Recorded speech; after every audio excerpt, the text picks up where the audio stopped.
नमस्कार दोस्तों, स्वागत है हमारे YouTube channel whole study point में। दोस्तों, आज का जो टॉपिक है वह है सामाजिकरण, जिसको इंग्लिश में कहते हैं सोशलाइजेशन, और हम आज इसी पर बात करेंगे।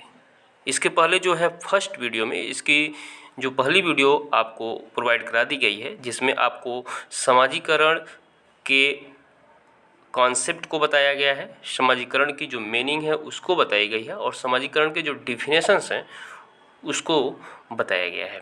इसके अलावा जो है उस वीडियो में समाजीकरण की जो तत्व हैं यानी जो कारक होते हैं उसको भी अच्छे से बखूबी डिफाइन किया गया है।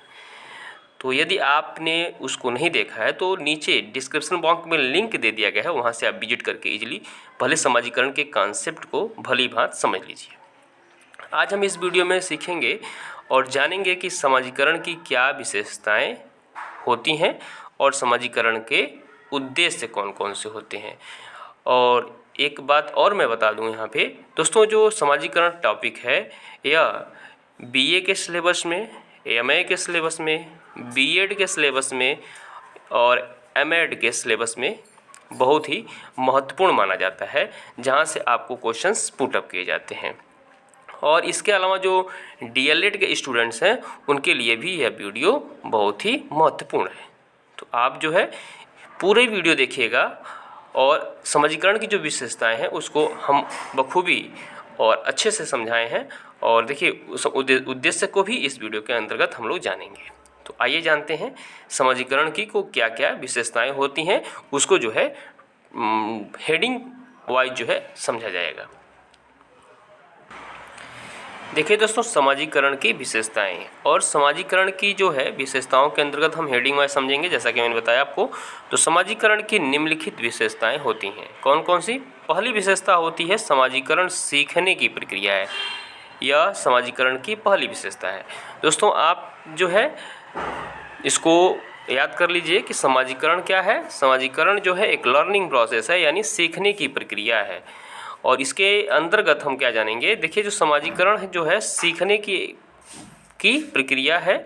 इसके द्वारा व्यक्ति समाज में संस्कृति, आदर्श, मूल्य और परंपरा के अनुरूप व्यवहार करना सीखता है।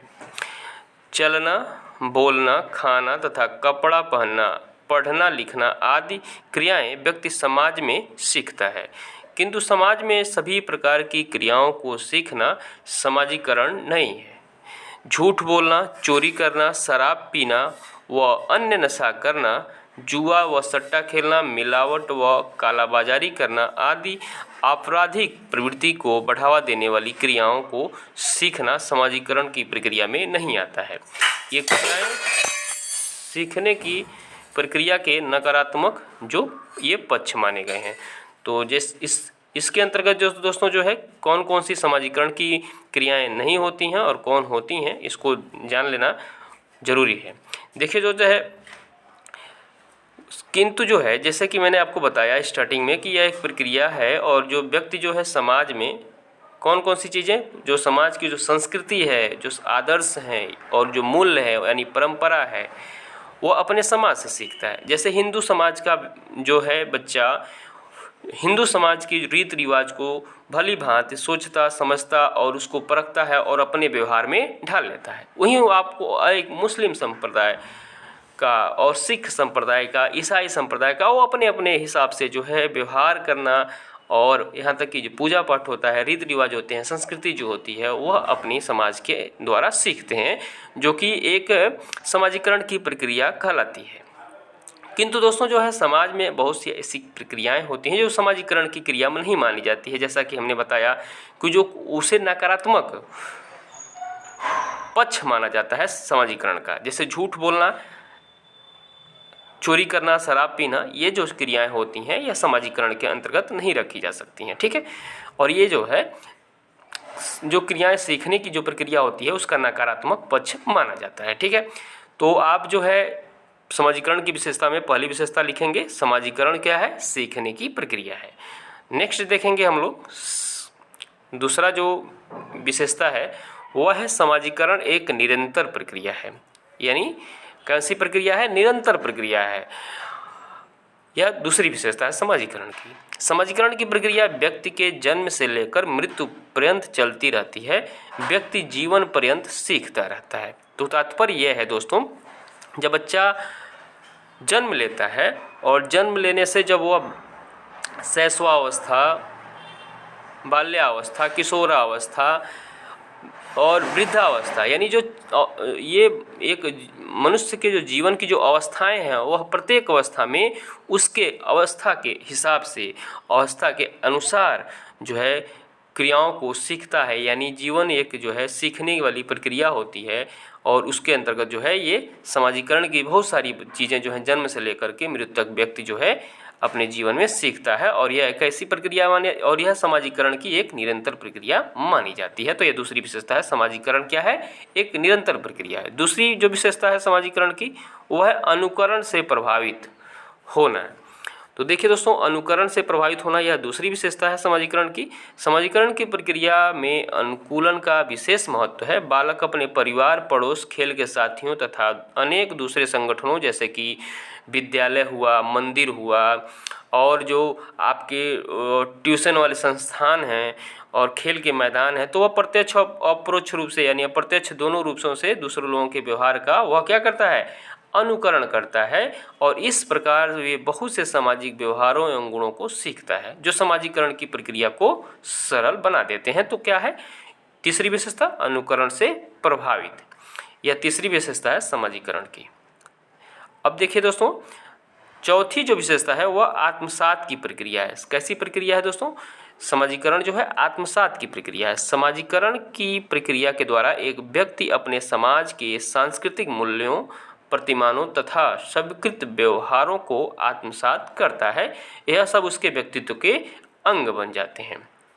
ठीक है, तो कैसी प्रक्रिया है दोस्तों? समाज के जो एक बच्चा जो होता है, समाज में जो रीति रिवाज हैं, उसके जो आदर्श हैं, मूल्य हैं, जो प्रतिमान हैं, वह क्या करता है? अपने व्यवहार में धीरे धीरे शामिल कर लेता है और उसे जो है अपने जीवन में आगे बढ़ाने का काम करता है। ठीक है, तो क्या है? इस तरह से समाजीकरण क्या है? एक आत्मसात की प्रक्रिया मानी जाती है।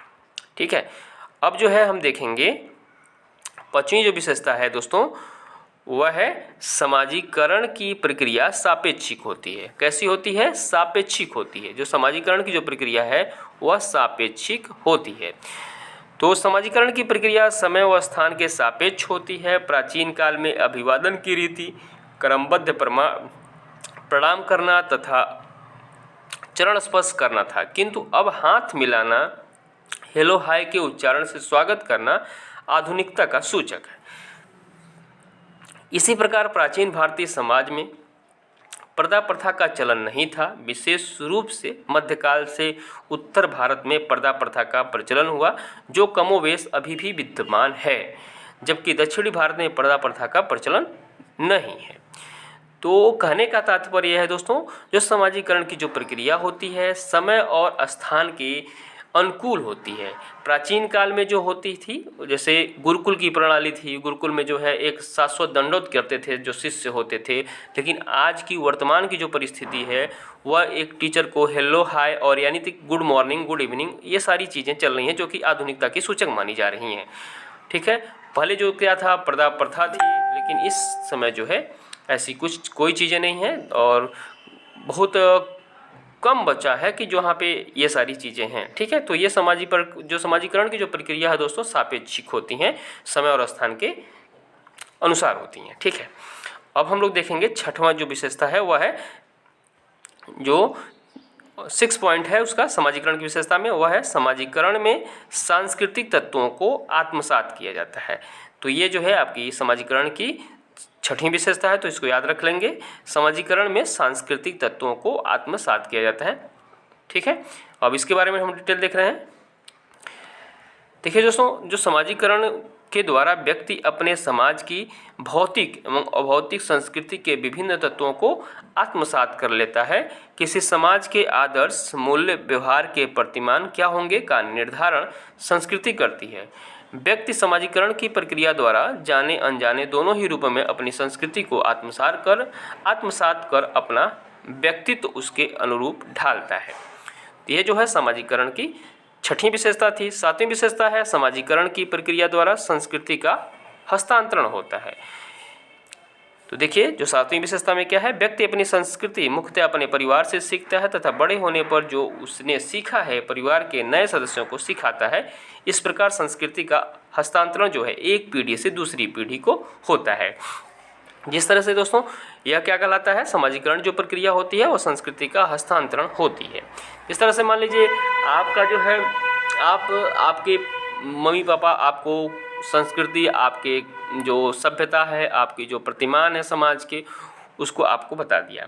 अब आप क्या करेंगे, आप अपने बच्चे को बताएंगे ये सारी चीज़ें, और ऐसी ही प्रक्रिया जो है पीढ़ी दर पीढ़ी चलती रहती है। तो यह समाजीकरण की प्रक्रिया द्वारा संस्कृति का हस्तांतरण होता है। तो यह जो सातवीं विशेषता के रूप में आता है। ठीक है, अब हम देखेंगे आठवीं विशेषता क्या है समाजीकरण की। सामाजिक, यह जो आजीवन चलने वाली प्रक्रिया है। समाजीकरण कौन सी है, आजीवन वाली चलने वाली प्रक्रिया है, आजीवन प्रक्रिया है। ठीक है, तो समाजीकरण की एक विशेषता, मुख्य विशेषता आजीवन प्रक्रिया है। समाजीकरण की प्रक्रिया व्यक्ति के जन्म से लेकर मृत्यु तक चलती है। व्यक्ति के जीवन में कभी ऐसा समय नहीं आता जब उसको सीखने के लिए कुछ ना हो।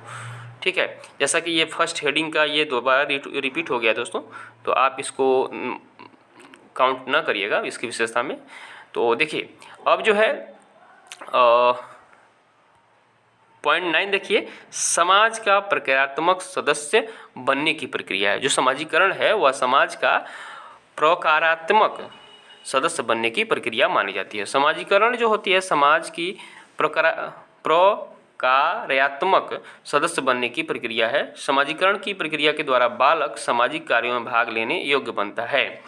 समाजीकरण सामाजिक शिक्षण की प्रक्रिया है। इस प्रक्रिया में नवजात शिशु पालन पोषण के क्रम में अपने सामाजिक वातावरण जैसे कि परिवार, समुदाय, विद्यालय आदि के व्यवहारों को नियंत्रित करता है तथा वांछित एवं अवांछित व्यवहार प्रतिमानों में अंतर करना सीखते हैं। इस प्रकार समाजीकरण के द्वारा ही कोई बालक समाज का सामान्य सदस्य बन पाता है। तो क्या है, समाज का प्रकारात्मक सदस्य बनने की जो है प्रक्रिया मानी जाती है समाजीकरण। तो आप इसको बखूबी लिखिएगा। और ये देखिए अब जो है पॉइंट नंबर 10 क्या है, अनुशीलता। समाजीकरण की जो 10वीं विशेषता है वह अनुकूलनशीलता है। क्या है, अनुकूलनशीलता। समाजीकरण की प्रक्रिया के द्वारा ही बालक में अनुकूलन की क्षमता का विकास होता है। बालक का प्रारंभिक जीवन परिवार में माता पिता, भाई बहनों एवं परिवार के अन्य सदस्यों के बीच बीतता है। जबकि बालक विद्यार्थी जीवन में प्रवेश करता है तो उसे एक नए संसार का आभास होता है। उसे नए संसार में समायोजन करने के नवीन गुणों का अर्जन करना पड़ता है। इस नवीन संसार में प्रवेश करने से उसके सामाजिक संपर्क का दायरा विस्तृत हो जाता है। उसके सभी संपर्क बालक के समाजीकरण की प्रक्रिया को नई दिशा प्रदान करते हैं, जिससे बालक के व्यक्तित्व का विकास में सहायता मिलती है। तो क्या करता है, यह अनुकरण करने की प्रक्रिया मानी जाती है समाजीकरण। जैसे बालक जो है पहले बालक की जो प्रथम पाठशाला होती है वह परिवार होती है। परिवार के बाद जो परिवार में जो क्रियाएं होती हैं वह उसको धीरे धीरे सीखता है। फिर वह विद्यालय में जाता है। विद्यालय में भी वह अपने शिक्षकों से, अपने मित्रों से और अपने जो बड़ों से क्या है कुछ न कुछ वह सीखता रहता है और उसको अपने जीवन में अनुकरण करता है। तो यह सामाजिक अनुकरण क्या कहलाती है, समाजीकरण की एक विशेषता मानी जाती है। ठीक है, अब देखिए दोस्तों, और ये जो है आपका लास्ट पॉइंट है विशेषता में, समय तथा स्थान के सापेक्ष होती है। तो देखिए दोस्तों, समाजीकरण जो होती है समय सापेक्ष से अभिप्राय है कि भिन्न भिन्न समयों पर समाजीकरण की अंतर्वस्तु भिन्न हो जाती है। प्राचीन भारत में व्यक्ति को अपनी जाति का परंपरागत व्यवसाय सीखना पड़ता था, लेकिन अब वर्तमान आधुनिक समय में ऐसा जरूरी नहीं है। स्थान सापेक्ष से तात्पर्य है कि समाज में जो व्यवहार उचित होता है वही दूसरे समाज में अनुचित हो सकता है। जैसे ईसाई लोग प्रार्थना गृह में जूते चप्पल पहनकर जाते हैं, जबकि हिंदू लोग जूते चप्पल पहनकर मंदिर या प्रार्थना गृह में नहीं जा सकते हैं। तो समय तथा स्थान के सापेक्ष होता है समाजीकरण। ठीक है, तो ये आपको जो है टोटल 11 विशेषताएं बताई गई समाजीकरण से संबंधित। अब हम इसी में देखेंगे समाजीकरण के उद्देश्य क्या होने चाहिए। ठीक है, जो कि यह भी एग्जाम में पूछा जाता है। तो हम जानेंगे समाजीकरण के क्या उद्देश्य होने चाहिए। तो देखिए दोस्तों, समाजीकरण के 4 उद्देश्यों का उल्लेख जो है ब्रूम तथा सेल्जनिक ने किया है, जो इस प्रकार है। तो इसको आप लिखेंगे कि किसके अनुसार जो है ये उद्देश्य। यदि आप नहीं लिखते हैं तब भी अच्छे मार्क्स गेन किए जा सकते हैं। तो आप यदि लिख देंगे ब्रूम तथा सेल्जनिक के अनुसार जो है, तो ये 4 उद्देश्य हैं। तो देखिए पहला जो उद्देश्य है समाजीकरण का वह है आधारभूत नियमबद्धता। क्या है दोस्तों? आधारभूत नियमबद्धता। जैसे कि इसके अंतर्गत हम लिखेंगे कि सामाजिक जीवन सुचारू रूप से चलता रहे, इस हेतु समाज में अनुशासन एवं नियमबद्धता का होना जरूरी है।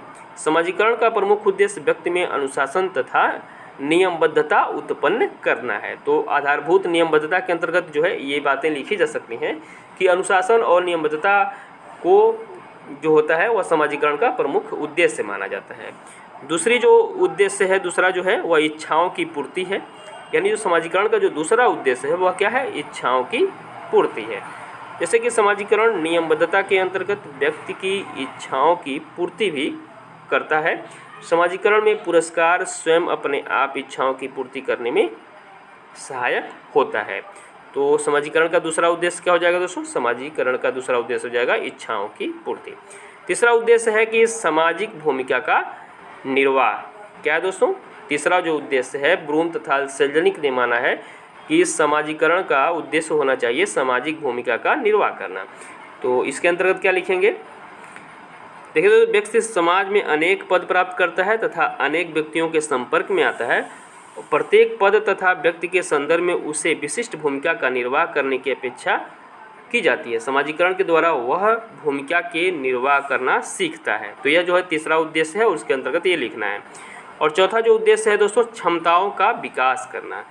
तो जो समाजीकरण का जो उद्देश्य है वह क्षमताओं का विकास करना होता है। समाजीकरण व्यक्ति में ऐसी क्षमताएं भी पैदा करता है जिससे वह सामाजिक परिस्थितियों के सापेक्ष परिस्थितियों के साथ सरलतापूर्वक अनुकूलन कर सके। तो यह जो है यह चौथा उद्देश्य था, क्षमताओं का विकास करना। तो दोस्तों इस तरह से हम देखें तो आप जो है समाजीकरण के उद्देश्य और समाजीकरण की विशेषताओं को आप बखूबी समझ गए होंगे।